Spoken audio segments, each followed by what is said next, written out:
Number one, we have to understand that there are two categories of signs.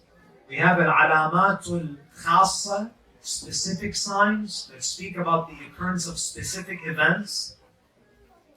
And then we have al-alamatul amma, general signs, like the universality of sinning. Al-alamatul khassa, specific signs, can be broken up into two categories. Al-alamatul mahtuma, imminent signs, meaning events that will take place without doubt, and al-alamatul mawqufa, conditional signs, which means these are things that may happen or they may not happen.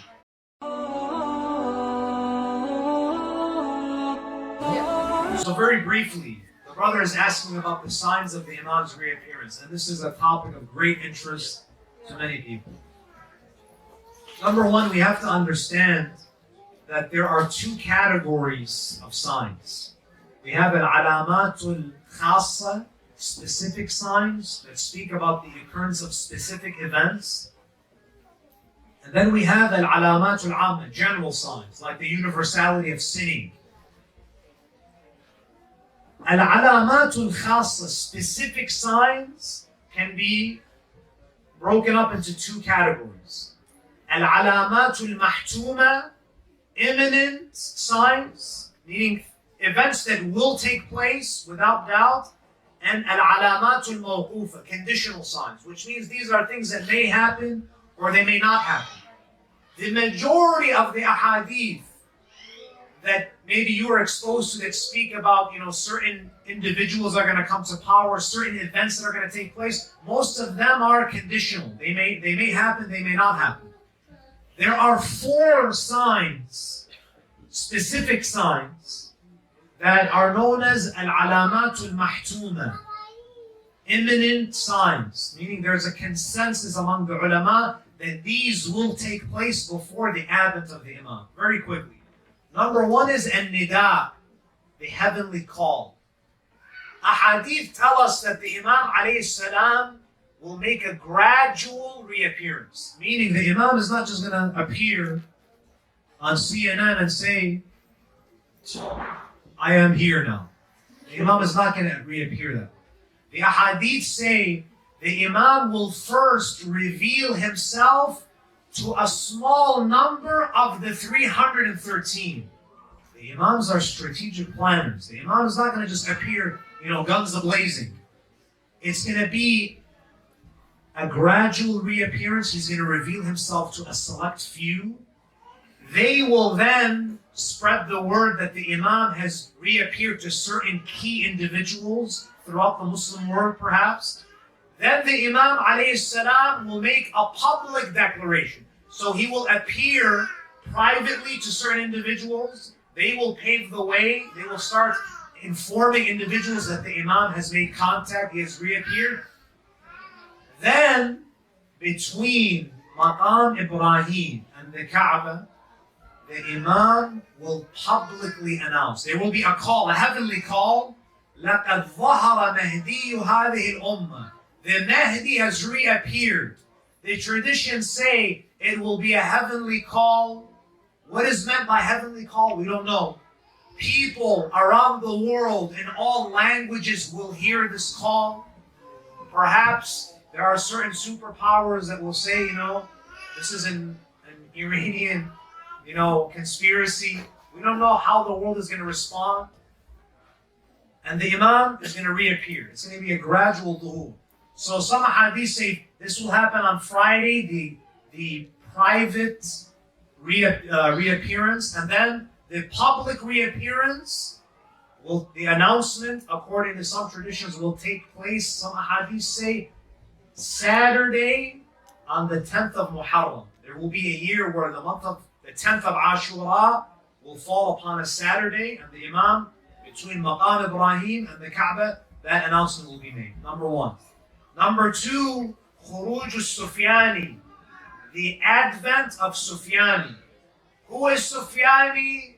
This requires a lecture in and of itself. I'm so used to speaking into this. I don't forget that I have the microphone in mind. Sufyani will appear. There's a debate. Is Sufyani literally from the progeny of Abu Sufyan? It's possible. Is Sufyani someone who has the ideology of Abu Sufyan, which is what?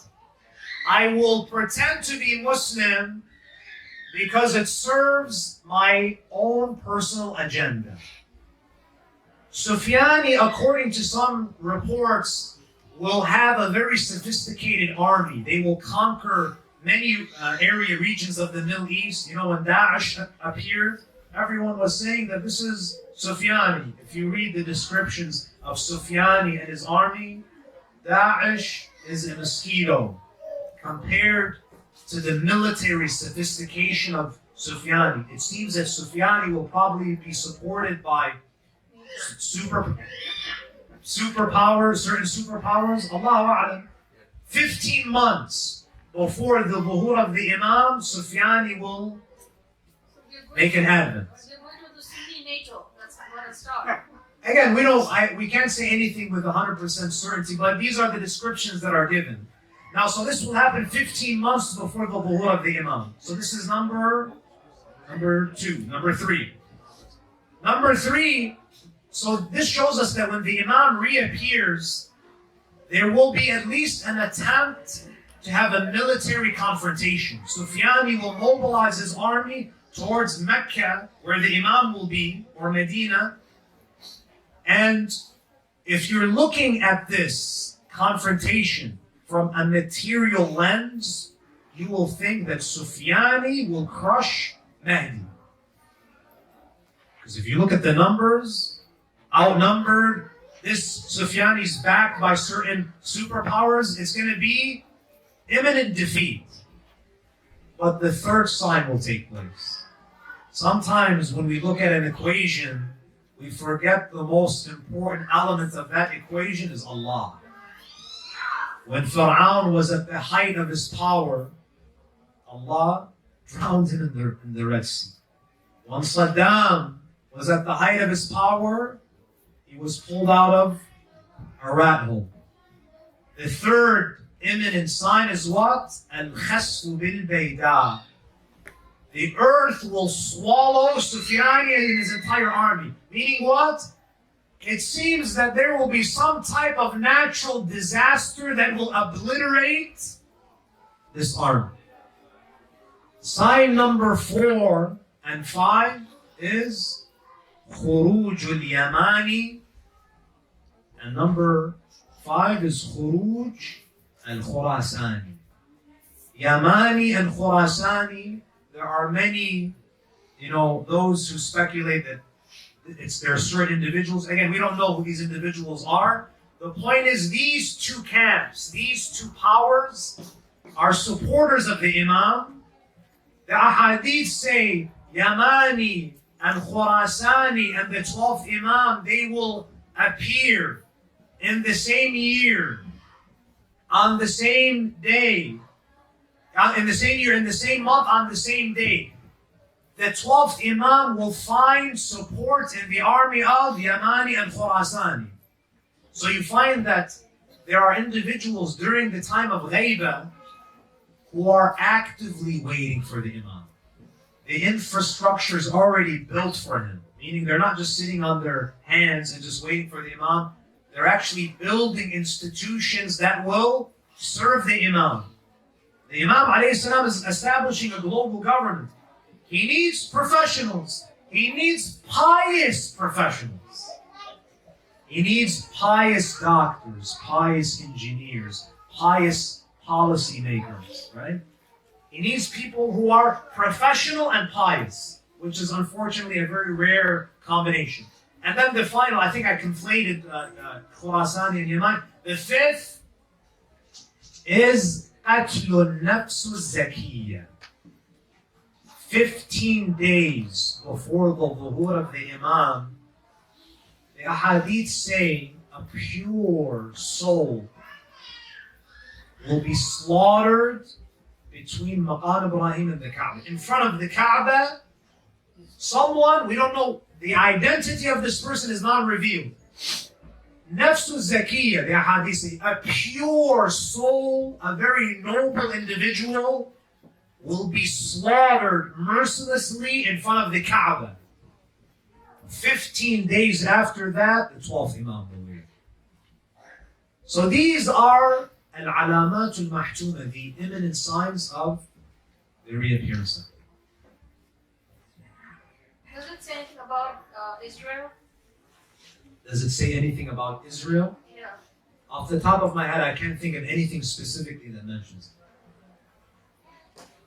The point is, anyone who is perpetuating injustice in the world at a macro or micro level, the Imam alayhi salam will speak out against it. They will be the opponents of the Imam. Sometimes, the injustices are coming from countries that are claiming to be Muslim. So the Imam alayhi salam, labels are not important to the Imam. The Imam alayhi salam, if he sees dhulm, he's going to speak out against it. He's going to uproot it. Even if there are flags saying La ilaha illallah, he's going to implement the real meaning of that.